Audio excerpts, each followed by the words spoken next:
Hi வணக்கம், நான் Vidya. Welcome to traditionally modern food. இன்னைக்கு கார்ன்ஃப்ளேக்ஸ் வச்சு எப்படி மிக்சர் பண்ணுறது அப்படின்னு பார்க்க போகிறோம். ஒரு பேனில் 1 டேபிள் ஸ்பூன் ப்ளஸ் 1 டீஸ்பூன் தேங்காய் எண்ணெய் விட்டுருக்கேன்.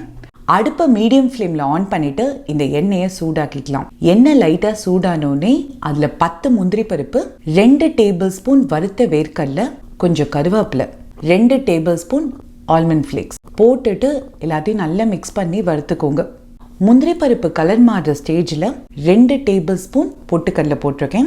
பொட்டுக்கடலை போட்டுட்டு எல்லாத்தையும் நல்லா மிக்ஸ் பண்ணி விட்டுக்கோங்க. நல்லா மிக்ஸ் பண்ணிவிட்டு அடுப்பை லோ ஃப்ளேமில் வச்சுக்கோங்க. லோ ஃப்ளேமில் வச்சுட்டு 1 teaspoon Kashmiri chilli powder, 1/4 teaspoon மஞ்சப்பொடி, 1/4 டீஸ்பூன் சாட் மசாலா, 1/2 டீஸ்பூன் பெருங்காயம் போட்டுட்டு எல்லாத்தையும் குவிக்காக மிக்ஸ் பண்ணி விட்டுக்கோங்க. மிக்சருக்கு தேவையான உப்பு எல்லாத்தையும் நல்லா மிக்ஸ் பண்ணி விட்டுக்கோங்க. நல்ல தாராளமாக 2 கப் கார்ன்ஃப்ளேக்ஸ் ஆட் பண்ணியிருக்கேன். ஒரிஜினல் கார்ன்ஃப்ளேக்ஸாக பார்த்து யூஸ் பண்ணிக்கோங்க, ஃப்ராஸ்டட் ஆட் பண்ணிடாதீங்க. ஆட் பண்ணிவிட்டு லோ ஃப்ளேம்லேயே எல்லாத்தையும் நல்லா மிக்ஸ் பண்ணிவிட்டு அடுப்பை ஆஃப் பண்ணிங்கன்னா இன்ஸ்டன்ட் கார்ன்ஃப்ளேக்ஸ் மிக்சர் ரெடி.